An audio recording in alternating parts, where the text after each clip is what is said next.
बंदी छोड़ सतगुरु रामपाल जी परमेश्वर जी की जय हो।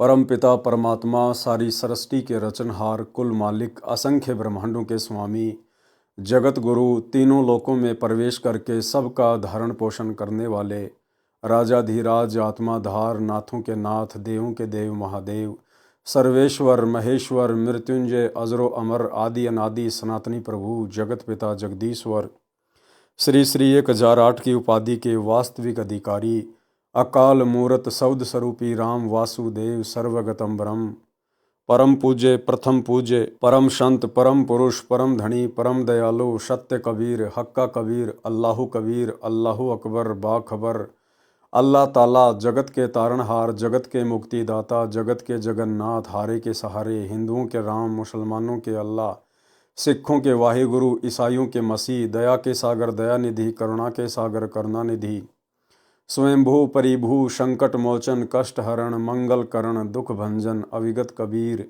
निर्विकार निर्विषम परमात्मा अलय अलेख सतगुरु आदि अनादि सतगुरु असली मर्यादा पुरुषोत्तम असली राम असली कृष्ण असली घनश्याम असली मुरारी राजाओं के राजा महाराजाओं के महाराजा शहंशाहों के शहंशाह सम्राटों के सम्राट भगवानों के भगवान अल्लाहों के अल्लाह प्रभुओं के प्रभु मसीहों के मसीह सच्चे वाहिगुरु बाबाओं के बाबा पीरों के पीर सेठों के सेठ जगत सेठ सावड़सा सेठ सर्वगुण संपन्न अनंत कोटि कलाओं के स्वामी अनंत कोटि ब्रह्मांडों के नायक योगियों में महायोगी ध्यानियों में महाध्यानी सिद्धों में परम सिद्ध ज्ञानियों में तत्वज्ञानी ब्रह्म ज्ञानी महाज्ञानी परम ज्ञानी सर्वश्रेष्ठ ज्ञानी विज्ञानी युवा कबीर समरथ कबीर असमवात अमित ओजा सच्चे रहनुमा करीम अल्लाह सुभान अल्लाह दुनिया के अंतिम पैगंबर 8 सितंबर 1951 से गांव धनाना जिला सोनीपत हरियाणा भारतवर्ष की पावन भूमि पे प्रकट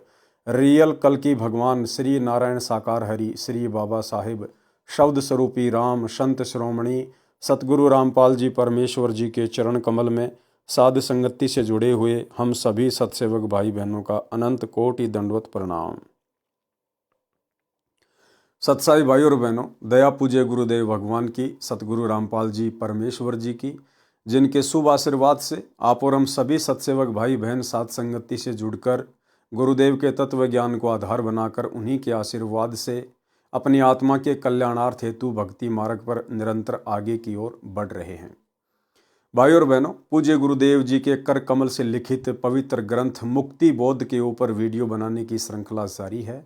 इस श्रृंखला में आज हमारा ये दूसरे नंबर का वीडियो है और इस पवित्र ग्रंथ मुक्ति बोध से हमें ज्यों-ज्यों हम आगे बढ़ेंगे 5 या 6 वीडियो के बाद में आप और हमें भक्ति मार्ग से संबंधित बहुत सारी नई नई और गूढ़ जानकारियाँ प्राप्त होती चली जाएंगी, जो जानकारियाँ हमारे विश्वास को दृढ़ करेंगी। और विश्वास दृढ़ हुए बिना हम परमेश्वर को प्राप्त नहीं कर सकते, क्योंकि परमेश्वर कहते हैं कहे कबीर सुनो वे साधो मैं तो हूँ विश्वास में, और विश्वास बनेगा ज्ञान से और ज्ञान समझ में आएगा सतगुरुदेव भगवान के आशीर्वाद से, और गुरुदेव का आशीर्वाद बना रहेगा उनका कृपा पात्र बने रहने से।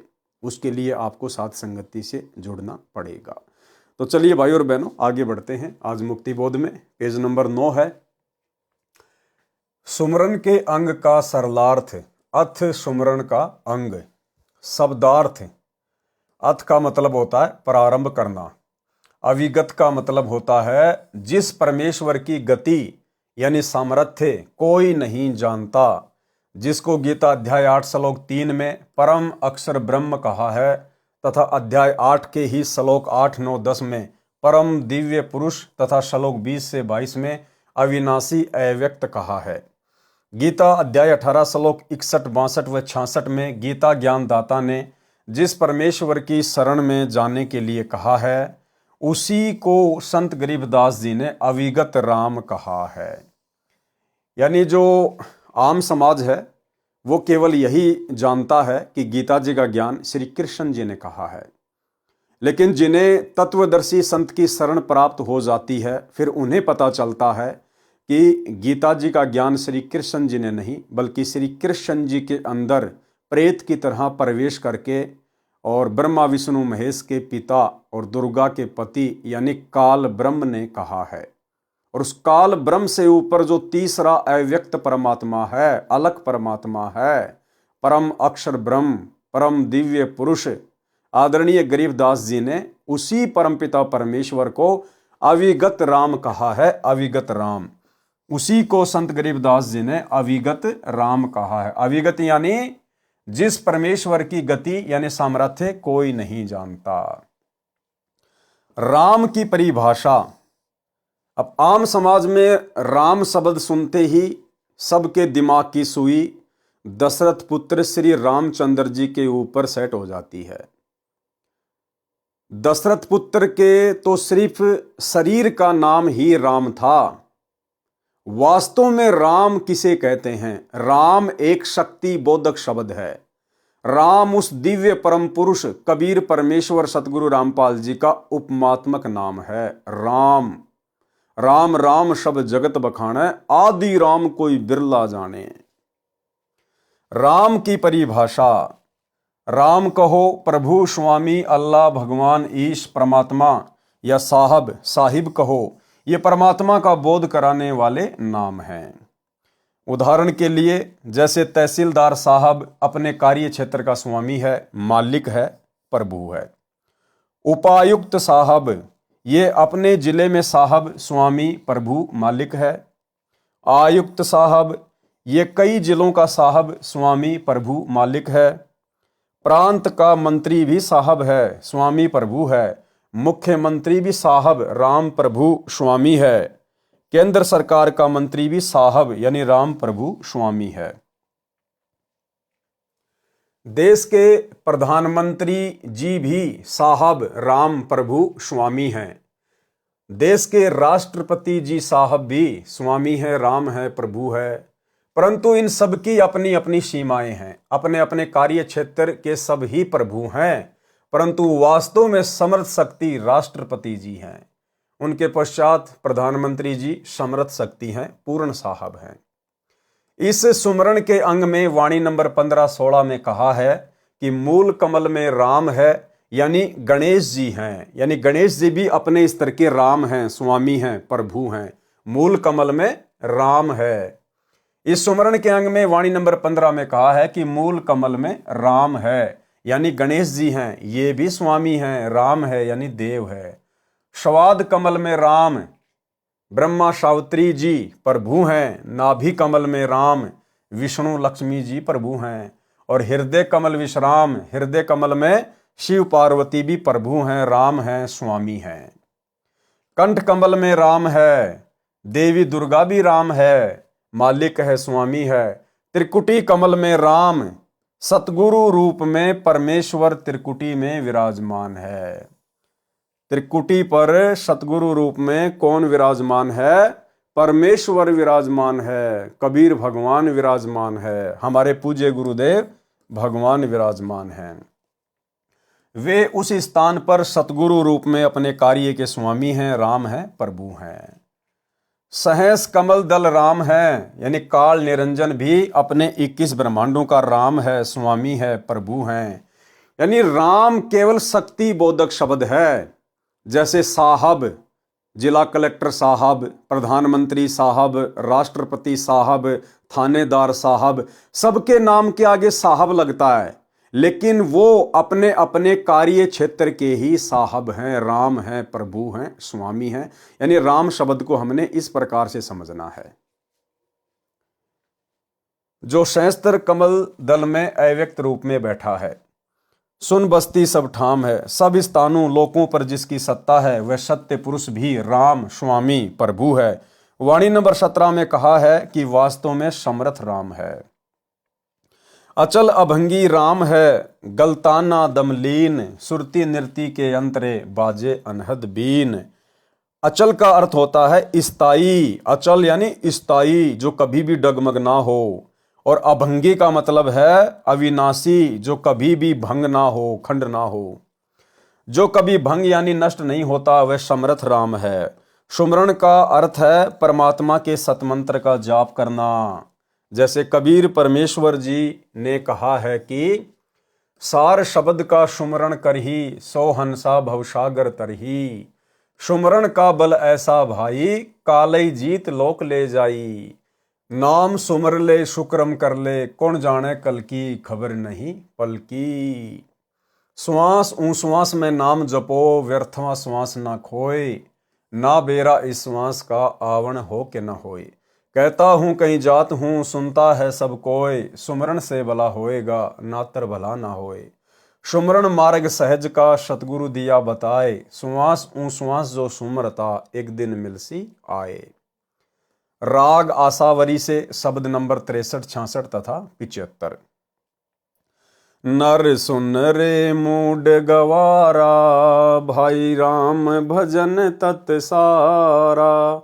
नर सुन रे मूड गवारा, भाई राम भजन तत् सारा। यानी परमेश्वर जब सतगुरु रूप में धरती पे प्रकट होते हैं, तत्वदर्शी संत की भूमिका करते हैं, तो अपने फॉलोवर को समझाते हैं सत्संगों के माध्यम से, शब्द गा गा के, कि नर सुन रे मूड गवारा। यानी जब तक हमें सतगुरु की शरण प्राप्त नहीं होती है, हम लोग मूड गवार पशु की श्रेणी में ही गिने जाते हैं। राम भजन तत्सारा, उस अविगत राम का भजन जो सतगुरु रूप में धरती पे प्रकट होते हैं, उनसे उपदेश लेने के बाद सुमरन ही एकमात्र सार है। राम भजन तत्सारा। नर सुन रे मूड गवारा, भाई राम भजन तत्सारा। नर सुन रे मूड गवारा, भाई राम भजन तत्सारा। राम भजन बिन बैल बनेगा, शुकर स्वान शरीरम। कौआ खर की दे धरेगा, मिटे न या तकसीरम।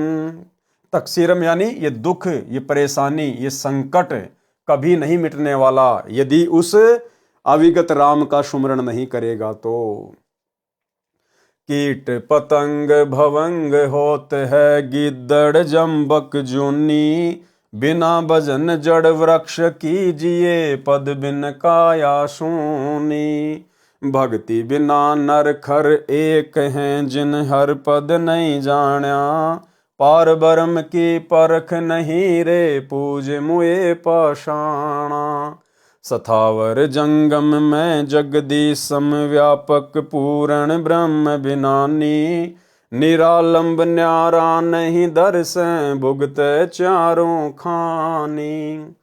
तोलन मोल वजन नहीं आवे, अस्थिर आनंद रूपम।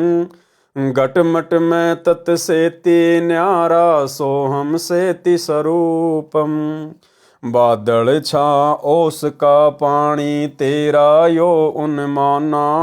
हाट पटन कृत्रिम सब झूठा, रिंचक सुख लिपटाना। नराकार निर्भय निर्बानी, सुरत निरत निरतावै। आत्म राम अतीत पुरुष को, गरीब दास यों पावै। आगे क्या लिखा है परमेश्वर ने? भजन करो उस रब का, जो दाता है कुल सब का। भजन करो उस रब का, जो दाता है कुल सब का। जो सारी सृष्टि का दाता है, जो तीनों लोकों में प्रवेश करके सबका भरण पोषण करता है। 7 शंख ब्रह्मांड अक्षर पुरुष के, 21 ब्रह्मांड ज्योति निरंजन के, और ऊपर के लोकों में कितने ब्रह्मांड हैं, कितने द्वीप हैं, उनकी तो गिनती ही नहीं है।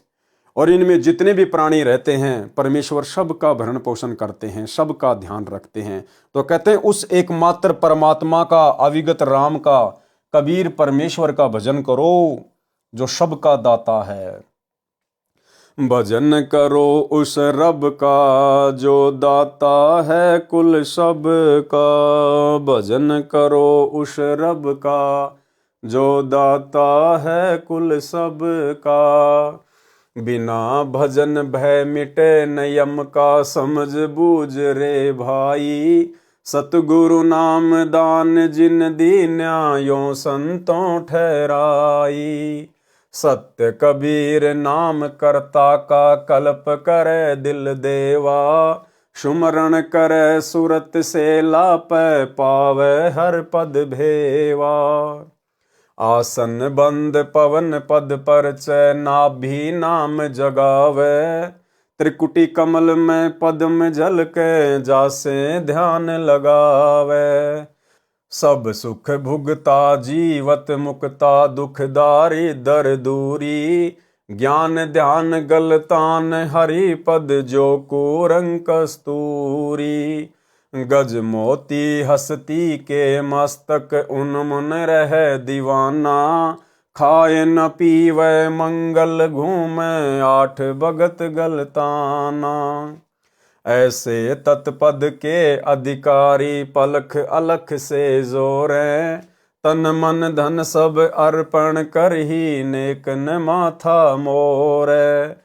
बिन ही रसना नाम चलत है निर्वाणी से नेहा। गरीब दास भोडल में दीपक छानी नहीं सनेहा। आगे परमेश्वर ने क्या लिखा है? भक्ति मुक्ति के दाता सतगुरु भक्ति मुक्ति के दाता। भक्ति मुक्ति के दाता सतगुरु भक्ति मुक्ति के दाता। पिंड प्राण जिन दान दिए हैं जल से सिरजे गाता। उस दरगाह को भूल गया है कुल कुटुंब से राता। रिद्धि सिद्धि कोटि तुरंगम दीने ऐसा धनी विधाता। उस समर्थ की रीज छुपाई जग से जोड़ा नाता। मुश्किल से आसान किया था कहाँ गई वो बाता। सत शुकर तुकू भूल गया है ऊंचा किया ना हाथा। 21 खंड होते हैं जो तरवर के पाता। थूनी डिगी था कहाँ पावे यो मंदिर डे जाता। इस देही को देवालोच तू नर क्यों उकलाता। नर देही नारायण यही है सनक सनंदन साथा। ब्रह्म मुहूर्त सूरत नगरी सुन सरोवर नाता। या पर भी का पार नहीं रे सकल कर्म कट जाता। सुरति नृति मन पवन बंद कर मेरुदंड चढ़ जाता। शैष कमल दल फूल रहे हैं अमी महारस खाता। जहाँ अलख निरंजन जोगी बैठा जहाँ से रहा न भाता। गरीब दास पारंग प्राण है शंख कमल खिल जाता। राग बसंत से शब्द नंबर 8। कोई है रे परले पार का जो भेद कहे झनकार का। कोई है रे परले पार का जो भेद कहे झनकार का। वारही गोरख वारही दत्त वारही ध्रुव प्रहलाद अर्थ। यानी जितने भी महापुरुष हैं जिनके नाम गिनाए जा रहे हैं परमात्मा कह रहे हैं कि ये सब के सब वार ही हैं। वारी यानी इस तरफ हैं, इस काल के लोक में ही हैं, अभी तक ये पार नहीं हुए हैं। वार ही गोरख वार ही दत्त वार ही ध्रुव प्रहलाद अर्थ। वार ही सुखदेव वार ही व्यास वार ही पारासुर प्रकाश। वार ही दुर्वासा दरवेश वार ही नारद सारद शेष। वार ही भरतरी गोपी चंद वार ही सनक सनंदन बंद। वार ही ब्रह्मा वार ही इंद वार ही सैंस कला गोविंद। वार ही शिव शंकर सो सिंब वार ही धर्म राय आरंभ। वार ही धर्म राय धर धीर परम धाम पहुँचे कबीर। केवल एक कबीर परमात्मा वे निर्बंध हैं अबंध हैं, केवल वही पार हुए हैं। यानी 650 साल पहले जब परमात्मा आए थे परमेश्वर ने इन सभी आत्माओं को अपनी शरण में लिया, सभी को ज्ञान समझाया, सभी को नाम दिया। लेकिन ये आत्माएं अंत तक भक्ति पर मर्यादाओं के साथ नहीं टिक पाई, जिस कारण से ये पार नहीं हो पाई। केवल एक कबीर परमेश्वर ही थे जो मगर से सह शरीर गए थे। ऋग युजु श्याम अथर्वन भेद परम धाम नहीं लैया भेद। अलल पंख अगाध भेव, जैसे कुंजी सुरती सेव। वार पार थे हाँ नहीं था, गरीबदास निर्गुण निगाह। राग होरी से शब्द नंबर 8। अलल का ध्यान धरो रे, चीनो पुरुष विदेही। उलट पवन रेचक कर राखो, काया कुंभ भरो रे। अडिग अमान अडोल अबोलम, टार्यो नाही टरो रे। बिन सतगुरु पद दर्शत नाही, भावै तीहूं लोक फिरो रे। गुण इंद्री का ज्ञान परेरो, जीवित क्यों न मरो रे। पलकों दा भोरा पुरुष बिनानी, खोटा करत खरो रे। कामधेनु दूजे कलवारिन, नीजर अजर जरो रे। कल विष कुशमल बंधन टूटे, सब दुख व्याधि हरो रे। गरीबदास निर्भय पद पाया, जम से नाही डरो रे। सुमरण के अंग का सारांश। संत गरीबदास जी ने अपनी अमृतवाणी रूपी वन में प्रत्येक प्रकार के पेड़ पौधे, जड़ी बूटियां, फूल, फलदार वृक्ष, मेवा की लता आदि आदि उगाई हैं। यानी हर प्रकार का ज्ञान आदरणीय गरीबदास जी महाराज जी ने अपने सदग्रंथ साहिब की वाणियों में समावेश किया है। इसका मुख्य कारण यह रहा है कि जो मूल ज्ञान है उसको गुप्त रखना था। यह परमात्मा कबीर जी का आदेश था। इसी कारण से संत गरीबदास जी ने अनेकों वाणियां कही हैं। मन की आदत है कि यदि कम वाणी है तो उनको कंठस्थ करके अरुचि करता है। ये ढेर सारी अमृतवाणी लिखवाकर संत गरीबदास जी ने मन को व्यस्त तथा रुचि बनाए रखने का मंत्र बताया है। मन पढ़ता रहता है या सुनता रहता है, आत्मा आनंद का अनुभव करती है। वाणी नंबर 18 में कहा है कि गरीब राम कहा तो क्या हुआ, उर्मे नहीं यकीन। चोर मुसे घर लूट ही, 5-25-3। भावार्थ, यदि साधक को परमात्मा पर विश्वास ही नहीं है तो नाम सुमरण का कोई लाभ नहीं है। और भाई और बहनों, विश्वास उस समय होगा जब हमें एक परमात्मा की पहचान हो जाएगी कि एकमात्र वो कबीर परमात्मा जो तीनों लोकों में प्रवेश करके सबका भरण पोषण करता है, उनकी शरण में आए बिना लाख जन्म भी इस काल बलि से मुक्ति प्राप्त नहीं कर सकते। जब हमें उस एक परमात्मा की पहचान हो जाएगी तब हमारा उसमें विश्वास भी बनेगा। और आज उस एक परमेश्वर की पहचान सतगुरु रामपाल जी के रूप में हो चुकी है। अन्यथा भाई और बहनों, विश्वास तो छोड़ो, आप जी दृढ़ होकर भक्ति भी सही तरीके से नहीं कर सकते। आपको हमेशा एक संशय बना रहेगा कि परमात्मा कौन है, परमेश्वर कौन है। वो कागज का टुकड़ा, दाढ़ी मूछ वाली कबीर जी की समझे जाने वाली फोटो, या फिर मेरे पूज्य गुरुदेव, कौन है परमात्मा इन दोनों में से। और जब तक भगत का ये संशय निवारण नहीं होगा तब तक वो भक्ति नहीं कर सकता। परमात्मा कहते हैं, गुरु और गोविंद दो नहीं भाई, जब तक दो समझोगे दो जग में जाई।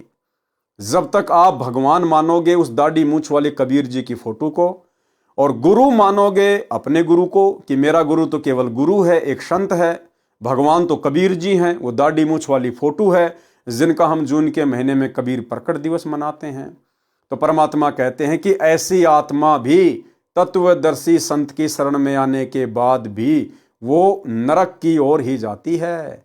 कि गुरु और गोविंद दो नहीं भाई, जब तक दो मानोगे दो जग में जाई। यदि साधक को परमात्मा पर विश्वास ही नहीं है तो नाम सुमरण का कोई लाभ नहीं है। उसके मानव जीवन को काम, क्रोध, मोह, लोभ, अहंकार रूपी 5 चोर मुश यानी चुरा रहे हैं। इन पांचों की 5-5 प्रकृति यानी 25 ये तथा रजगुण के अधीन होकर कोठी बंगले बनाने में, कभी कार गाड़ी खरीदने में जीवन नष्ट कर देता है। सतगुण के प्रभाव से पहले तो किसी पर दया करके बिना सोचे समझे लाखों रुपये खर्च कर देता है, फिर उसमें त्रुटि देखकर तमोगुण के प्रभाव से झगड़ा कर लेता है। यह भी एक बहुत ही गंदी और घटिया आदत होती है। इस प्रकार 3 गुणों के प्रभाव से मानव जीवन नष्ट हो जाता है।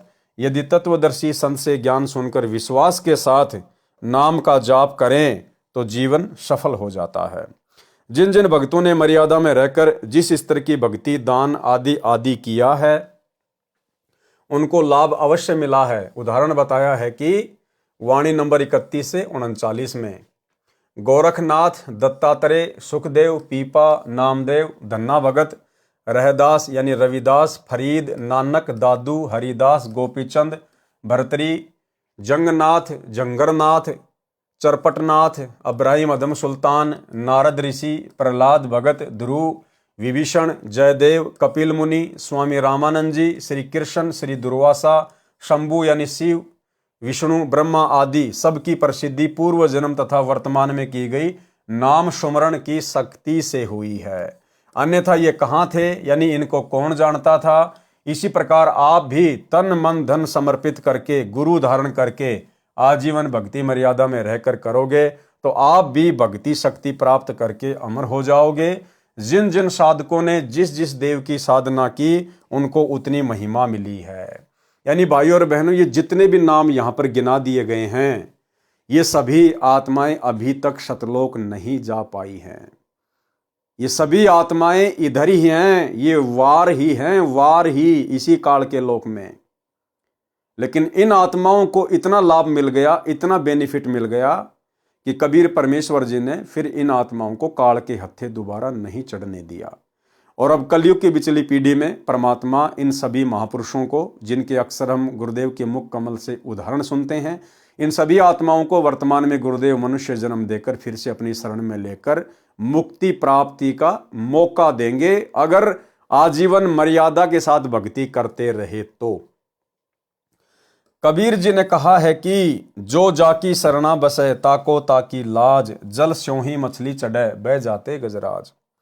भावार्थ, जो साधक यानी भगत जिस राम यानी देव प्रभु की भक्ति पूरी श्रद्धा से करता है तो वह राम उस भगत की इज्जत रखता है, यानी उसको अपने सामर्थ्य अनुसार अपने क्षेत्र में पूर्ण लाभ देता है। उदाहरण दिया है कि जैसे मछली का जल से अटूट नाता है, वह कुछ समय ही जल से दूर होने पर तड़प तड़प कर प्राण त्याग देती है। ऐसी श्रद्धा देखकर जल ने उसको अपने क्षेत्र में पूर्ण स्वतंत्रता दे रखी है, उसको कोई रोक टोक नहीं है। जैसे ऊंचे स्थान यानी फाल से 50 फुट से दरिया का जल गिर रहा होता है, वह जल की धारा बड़े से बड़े हाथी यानी गजराज को भी बहा ले जाती है, जो हाथियों का राजा होता है। परंतु अपनी पुजारिन मछली को पूरी स्वतंत्रता दे रखी है, वह उस गिरते पानी में नीचे से ऊपर 50 फुट तक चढ़ जाती है। इसी प्रकार जो भगत जिस प्रभु की पूरी श्रद्धा से भक्ति करता है तो वह प्रभु अपने भगत को अपने स्तर का लाभ अपनी क्षमता के अनुसार अवश्य देता है, पूरा देता है। और भाइयों और बहनों, हमारे प्रभु, हमारे देव, हमारे राम तो समर्थ हैं, अविगत कबीर हैं, इनकी शक्ति का तो कोई वारन पार ही नहीं है। गरीब ऐसे सतगुरु हम मिला, बेपरवाह अबंद, परम हंस पूर्ण पुरुष, रोम रोम रवि चंद। समझने के लिए सामान्य उदाहरण, अपने देश में अभी तक अंग्रेजों वाली परंपरा का प्रभाव भी है। जैसे किसी सामान्य व्यक्ति को पुलिस थाने से बुलावा आता है तो उसके लिए बड़ी आपत्ति होती है। थाने के आसपास से भी सामान्य व्यक्ति डर कर जाता है। बुलावा आने पर तो उसके साथ क्या बीतेगी स्पष्ट है। जाते ही लगभग प्रत्येक पुलिसकर्मी तथा थानेदार का दुर्व्यवहार झेलना पड़ता है। मारपीट तो पहला प्रसाद है, गाली देना पुलिस वालों का मूल मंत्र है। उसी थाने में किसी का मित्र थानेदार लगा है, वह व्यक्ति वहां जाता है तो थानेदार उसे कुर्सी पर बैठाता है, चाय पानी पिलाता है। इस प्रकार जो व्यक्ति जिस अधिकारी का मित्र है वह अपने स्तर की राहत अवश्य देता है। वह राहत उस सामान्य व्यक्ति के लिए असहज होती है, यानी सामान्य नहीं होती, परंतु वह पर्याप्त भी नहीं है। यदि पुलिस अधीक्षक से मित्रता हो जाए तो थानेदार भी नतमस्तक हो जाता है। यदि मंत्री जी से मित्रता हो जाए तो एसपी भी नतमस्तक हो जाता है। यदि मुख्यमंत्री प्रधानमंत्री के साथ मेल हो जाए तो नीचे के सभी अधिकारी कर्मचारी आपके साथ हो जाएंगे। इसी प्रकार यदि कोई किसी देवी देव माता मसाणी सेठ शीतला भैरव भूत तथा हनुमान जी की भक्ति करता है तो उसको उनका लाभ अवश्य होगा। परंतु गीता अध्याय 16 श्लोक 23-24 में तथा अध्याय 7 श्लोक 12-15 तथा 20 से 23 तक में बताए अनुसार व्यर्थ साधना होने से मोक्ष से वंचित रह जाते हैं। और भाइयों और बहनों, उन तमाम देवी देवताओं के माध्यम से वो थोड़ी बहुत जो राहत मिलती है वो भी ये कबीर परमात्मा सतगुरु रामपाल जी भगवान ही प्रदान करते हैं। उन देवी देवताओं की, उन बड़े बड़े महादेवों की इतनी औकात नहीं है कि वो अपनी तरफ से अपने साधक को कोई लाभ दे सकें। जितना उस साधक के भाग्य में है, उसके प्रारंभ में है, वो कबीर परमात्मा उसी हिसाब से उन देवी देवताओं के माध्यम से, उन गुरुजनों के माध्यम से उन भक्तों को राहत प्रदान करवाते हैं। ये देवी देवता केवल बीच में एक मैनेजर हैं, मीडिएटर हैं, इससे ज्यादा कुछ नहीं। कर्म का फल भी अच्छा बुरा भोगना पड़ता है, इसलिए यह साधना करके भी हानि होती है। इसलिए संत गरीबदास जी ने वाणी नंबर 38 में कहा है कि गरीब ऐसा निर्मल ज्ञान है, निर्मल करे शरीर और ज्ञान मंडलिक हैं, चकवे ज्ञान कबीर।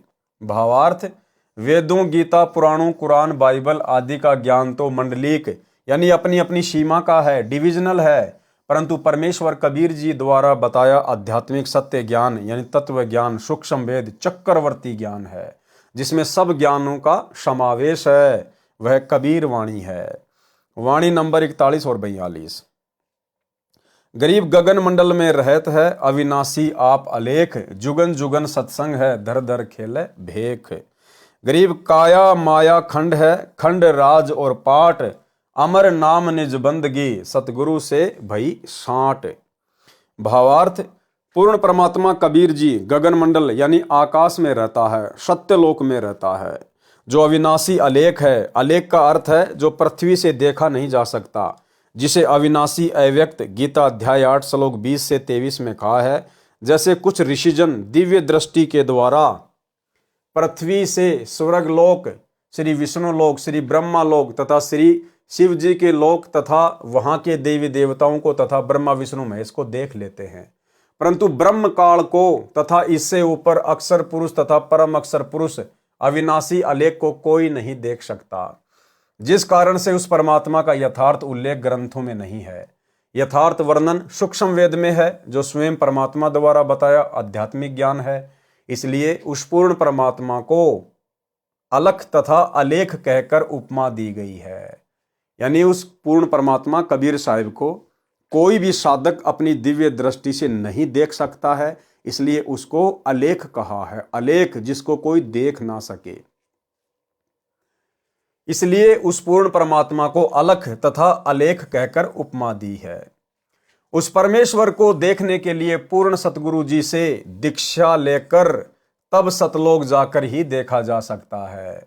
वह परमात्मा स्वयं अन्य भेक यानी वेश धारण करके पृथ्वी पर प्रत्येक युग में प्रकट होता है। जैसे वर्तमान में तत्वदर्शी संत की भूमिका में वो कबीर परमात्मा सतगुरु रामपाल जी के रूप में स्वयं ही प्रकट हैं। वह परमात्मा स्वयं अन्य भेख धारण करके पृथ्वी पर प्रत्येक युग में प्रकट होता है। अपना तत्व ज्ञान यानी चक्रवर्ती ज्ञान स्वयं ही बताता है। तो भाई यदि आज कोई तत्व ज्ञान बता रहा है तो कौन बता रहा है? स्वयं कबीर परमात्मा, क्योंकि अपना तत्व ज्ञान यानी चक्रवर्ती ज्ञान स्वयं ही बताता है। स्वयं यानी खुद ही बताता है। इसलिए दास बार बार कहता है कि पूज्य गुरुदेव जी स्वयं कबीर परमेश्वर हैं।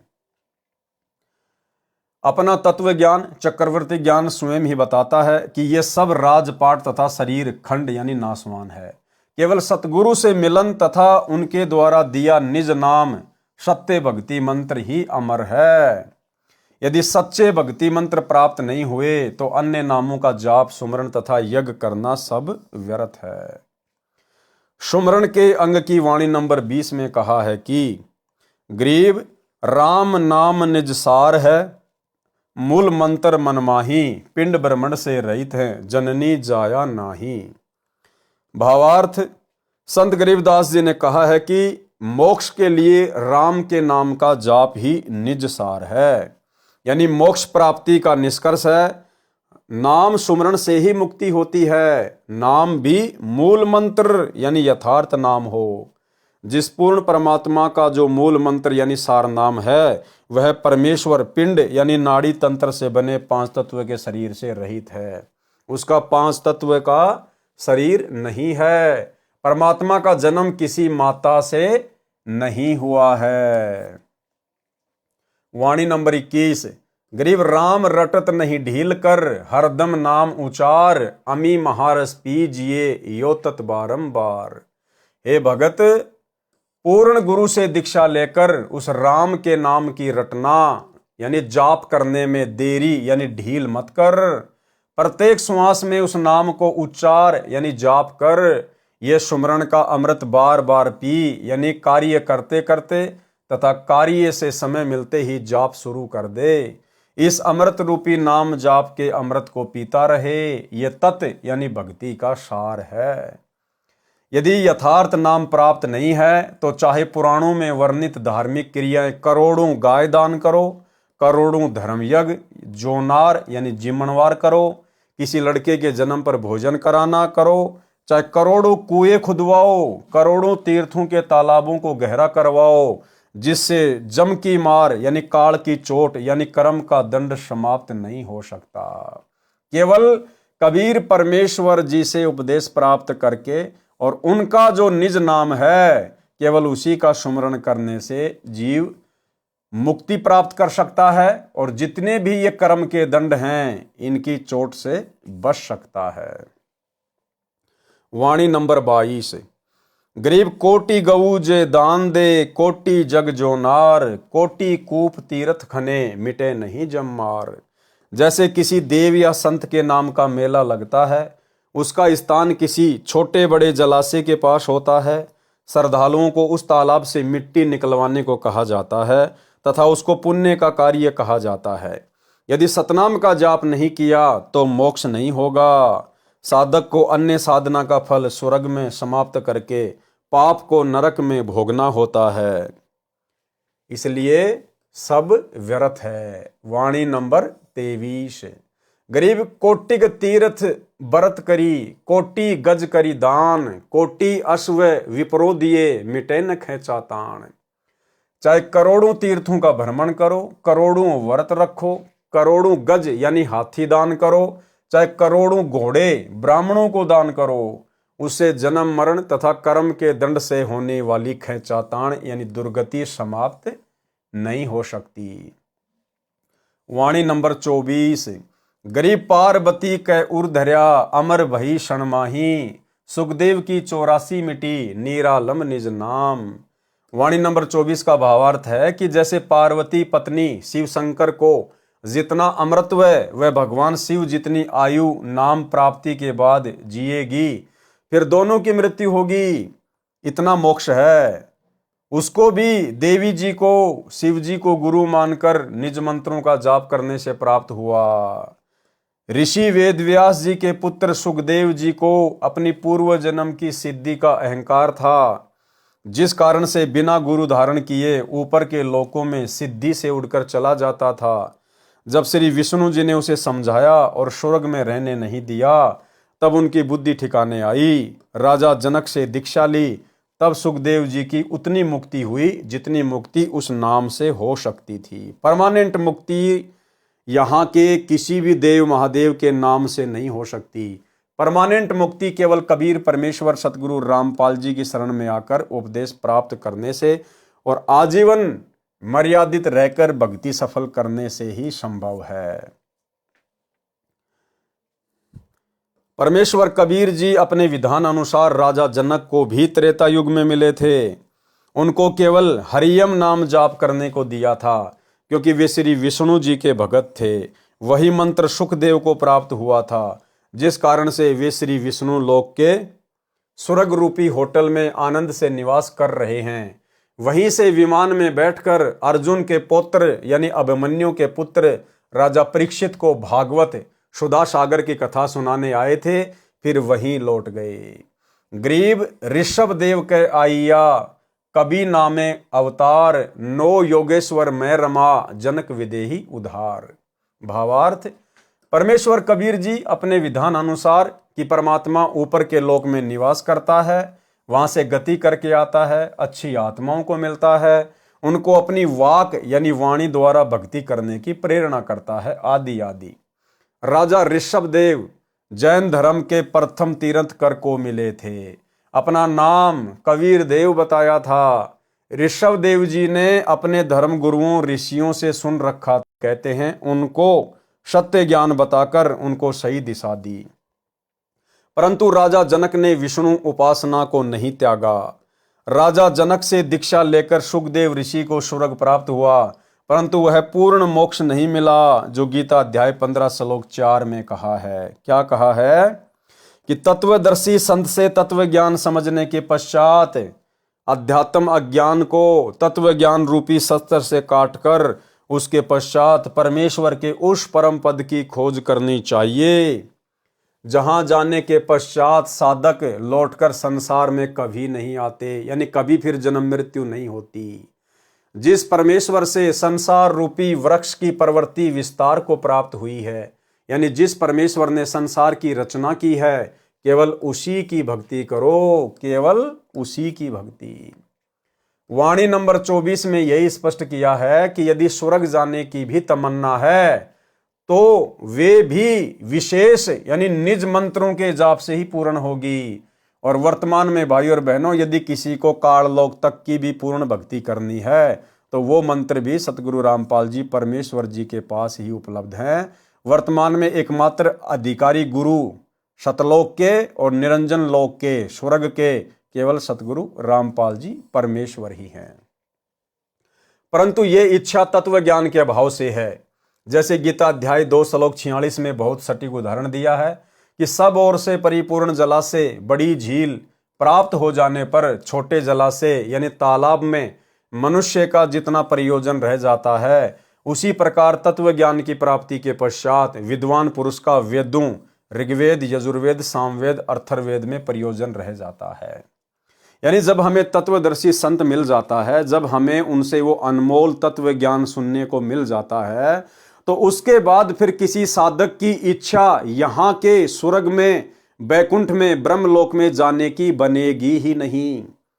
जिस प्रकार पुराने समय में गांव के गांव किसी तालाब या जोहड़ के भरोसे रहा करते थे, और उन गांव वालों को यदि कोई उससे बड़ा 3-4 गुना बड़ा जोहड़ या तालाब मिल जाए तो उन गांव वालों की आस्था फिर छोटे तालाब में जितनी रह जाती है, ठीक इसी प्रकार तत्वदर्शी संत से तत्व ज्ञान प्राप्त होने के पश्चात साधक की इच्छा फिर शतलोक में लग जाती है, फिर ब्रह्मा विष्णु महेश के लोक में नहीं रह पाती है। भावार्थ, तत्व ज्ञान की प्राप्ति के पश्चात अन्य देवताओं से होने वाले क्षणिक लाभ, स्वर्ग व राज्य प्राप्ति से अधिक सुख, समय तथा पूर्ण मोक्ष, गीता अध्याय 15 श्लोक 4 वाला मोक्ष जो परमेश्वर परम अक्षर ब्रह्म गीता अध्याय 8 श्लोक 3, 8, 9, 10, 20 से 23 वाले परमेश्वर के जाप से होता है की जानकारी के पश्चात, यानी उस सतलोक के राजा कबीर परमेश्वर सतगुरु रामपाल जी की यथार्थ जानकारी के पश्चात भगत की जितनी श्रद्धा अन्य देवताओं में रह जाती है। कबीर एक साधे सब सदै, सब साधे सब जाए, माली सींचे मूल को फले फूले अघाय। भावार्थ, गीता अध्याय 15 श्लोक 1 से 4 को इस अमृतवाणी में संक्षिप्त करके बताया है कि जो ऊपर को मूल यानी जड़ वाला तथा नीचे को तीनों गुण रजगुण ब्रह्मा, सतगुण विष्णु, तमगुण शिव रूपी शाखा वाला संसार रूपी वृक्ष है। कबीर अक्षर पुरुष एक पेड़ है, निरंजन वा की डार, तीनों देवा शाखा हैं, पात रूप संसार। जैसे पौधे को मूल की ओर से पृथ्वी में रोपण करके मूल की सिंचाई की जाती है, तो उस मूल परमात्मा परम अक्षर ब्रह्म की पूजा से पौधे की परवरिश होती है। सब तना डार शाखाओं तथा पत्तों का विकास होकर पेड़ बन जाता है। छाया फल तथा लकड़ी सर्व प्राप्त होती हैं, जिसके लिए पौधा लगाया जाता है।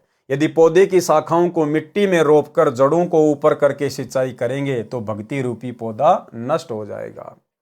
इसी प्रकार एक मूल यानी परम अक्षर ब्रह्म रूप परमेश्वर की पूजा करने से, कौन से परमेश्वर की? कबीर देव वर्तमान में सतगुरु रामपाल जी के द्वारा बताई गई भक्ति करने से, परमेश्वर की पूजा करने से सर्व देव विकसित होकर साधक को बिना मांगे फल देते रहेंगे, जिसका वर्णन गीता अध्याय 3 श्लोक 10 से 15 में भी है। इस प्रकार ज्ञान होने पर साधक का प्रयोजन उसी प्रकार अन्य देवताओं में रह जाता है, जैसे झील की प्राप्ति के पश्चात छोटे जलाशय में रह जाता है। छोटे जलाशय पर आश्रित को ज्ञान होता है कि यदि 1 वर्ष बारिश नहीं हुई तो छोटे तालाब का जल समाप्त हो जाएगा, उस पर आश्रित भी संकट में पड़ जाएंगे। झील के विषय में ज्ञान है कि यदि 10 वर्ष भी बारिश न हो तो भी जल समाप्त नहीं होता। वह व्यक्ति छोटे जलाशय को छोड़कर तुरंत बड़े जलाशय पर आश्रित हो जाएगा। ठीक इसी प्रकार जब तत्वदर्शी संत से सत्संग सुनने के पश्चात साधक को ज्ञान होता है कि भाई ये देव महादेव ब्रह्मा विष्णु महेश यानी काल निरंजन जो 21 ब्रह्मांड का स्वामी है, इसकी भक्ति भी हमें परम सुख प्रदान नहीं कर सकती, इसकी भक्ति भी जन्म मरण से छुटकारा प्राप्त नहीं करवा सकती। इसलिए जब साधक को पता चल जाएगा कि परम अक्षर ब्रह्म की भक्ति करनी चाहिए और परम अक्षर ब्रह्म स्वयं धरती पर तत्वदर्शी संत की भूमिका करता है ज्ञान समझाने के लिए, उसके पश्चात साधक का सीधा मोक्ष हो जाता है। सदा सदा के लिए वो परम शांति को सचखंड में प्राप्त करता है। भले ही छोटे जलाशय का जल पीने में झील के जल जैसा ही लाभदायक है, परंतु पर्याप्त व चिरस्थायी नहीं है।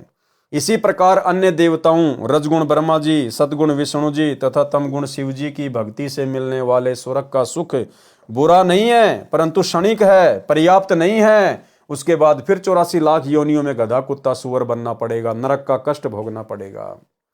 इन देवताओं तथा इनके अतिरिक्त किसी भी देवी देवता पितर व भूत पूजा करना गीता अध्याय 7 श्लोक 12 से 15, 20 से 23 तथा अध्याय 9 श्लोक 25 में मना किया है। इसलिए भी इनकी भक्ति करना शास्त्र विरुद्ध होने से व्यर्थ है, जिसका गीता अध्याय 16 श्लोक 23-24 में प्रमाण है। कहा है कि शास्त्र विधि को त्याग कर मनमाना आचरण करने वालों को न तो सुख प्राप्त होता है, न सिद्धि प्राप्त होती है और न ही परम गति यानी पूर्ण मोक्ष की प्राप्ति होती है, अर्थात सब व्यर्थ प्रयत्न है। गीता अध्याय 16 श्लोक 23। इससे तेरे लिए अर्जुन कर्तव्य यानी जो भक्ति कर्म करने चाहिए और अकर्तव्य यानी जो भक्ति कर्म न करने चाहिए उसके लिए शास्त्र ही प्रमाण है, यानी शास्त्रों को आधार मानकर निर्णय लेकर शास्त्रों में वर्णित साधना करना योग्य है। गीता अध्याय 16 श्लोक 24। सुमरण के अंग की वाणी नंबर 38 में कहा है, गरीब ऐसा निर्मल ज्ञान है, निर्मल करे शरीर और ज्ञान मंडलीक हैं, चकवे ज्ञान कबीर। वाणी नंबर 47 से 50। गरीब नाम बिना क्या होते है, जप तप संयम ध्यान, बाहर भर में मानवी अब अंतर में जान। गरीब उजल हिरंबर भक्ति है, उजल हिरंबर सेव, उजल हिरंबर नाम है, उजल हिरंबर देव। गरीब निज नाम बिना निपजै नहीं, जप तप कर है कोटि, 184 त्यार है, मूंड मुंडाया घोटी। गरीब नाम शिरोमणि सार है, सोहम सुरती लगाई, ज्ञान गलीचे बैठ कर सुनी सरोवर नहाई। वाणी नंबर 47 से 50 में भी यही समझाया है कि निज नाम यानी विशेष मंत्र बिना अन्य नामों का जाप तथा मनमाना घोर तप जो करते हैं उनकी साधना व्यर्थ है। गीता अध्याय 17 श्लोक 1 से 6 तक में भी यही स्पष्ट किया है। श्लोक 1 में अर्जुन ने पूछा कि आपने गीता अध्याय 16 श्लोक 23-24 में कहा है कि शास्त्र विधि के विपरीत साधना व्यर्थ है। यदि साधक शास्त्र विधि को त्याग कर श्रद्धा से अन्य देवताओं जिनके विषय में गीता अध्याय 7 श्लोक 12 से 15 यानी ब्रह्मा विष्णु महेश और 20 से 23 तथा अध्याय 9 श्लोक 23-24 में वर्णन है, यदि उनका पूजन करते हैं, उनकी स्थिति सात्विक है या राजसी है या तामसी है। अध्याय 17 श्लोक 2 से 6 तक गीता ज्ञानदाता ने उत्तर दिया, मनुष्यों की स्थिति 3 प्रकार की ही होती है। सात्विक वृत्ति के व्यक्ति तत्व ज्ञान के अभाव से देवताओं की भक्ति पूजा करते हैं। तामसी व्यक्ति प्रेतों पितरों आदि के जंत्र मंत्र में लगे रहते हैं। जो व्यक्ति शास्त्र विधि को त्याग कर मन कल्पित घोर तप को तपते हैं वे शरीर में स्थित मुझे उस परमेश्वर तथा कमलों में विराजमान मुख्य देवताओं को कष्ट देने वाले अज्ञानी हैं, उनको राक्षस स्वभाव के जान। जैसे धूनी लगा के बैठ जाते हैं, आरा लगा के बैठ जाते हैं, गर्मी के महीने में अपने चारों तरफ आग जला लेंगे, वो राक्षस स्वभाव के कहे गए हैं, जो घोर कल्पित तप तपते हैं। वाणी नंबर 49। गरीब निज नाम बिना निपजै नहीं, जब तप कर हैं कोटि, लख 84 तैयार है क्या मुंड मुंडाया गोटी। भावार्थ, वास्तविक नाम यानी सात नाम, सतनाम तथा सारनाम, जो पूरी विधि वर्तमान में सतगुरु रामपाल जी परमेश्वर जी के पास में है, उसके बिना भक्ति रूपी फसल नहीं उपजती। यानी जैसे गेहूं की फसल प्राप्त करने के लिए गेहूं का बीज ही बीजना पड़ता है। यदि गवार का बीज बोकर गेहूं की प्राप्ति की इच्छा किए हैं तो भूखा मरेगा। इसलिए कहा है कि वास्तविक नाम के जाप बिना अन्य नामों का जाप तथा मनमाना घोर तप करके आप खुश हुए बैठे हो। कोई सिर के सब बाल तथा दाढ़ी मूछ कटाकर सफाचट रहता है, गलत साधना करके मोक्ष की आशा लगाए हैं, उनसे कहा है कि 84 लाख योनियों की प्राप्ति तैयार है। कबीर करता था तब क्यों किया, अब करके क्यों पछताए, बोए पेड़ बबूल का आम कहां से खाए।